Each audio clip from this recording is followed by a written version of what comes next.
Hi there. Jack is preparing his favorite mango kulfi at home. After preparing the mixture, he transfers it from the cuboidal container to conical molds and sets them to freeze.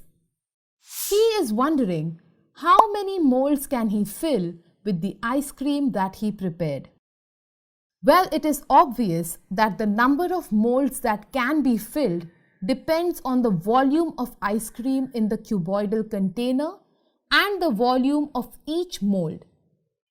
We already know that the volume of a cuboid is given by length times breadth times height, and so it is easy to find the volume of the cuboidal container.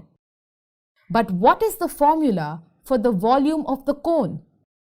Let's find an expression for the volume of a cone.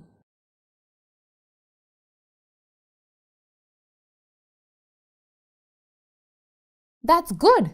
So what Jack only needs to know is the radius and height of the conical mold, and he would be able to figure out how many molds he will be able to fill. This is a lot of help to Jack.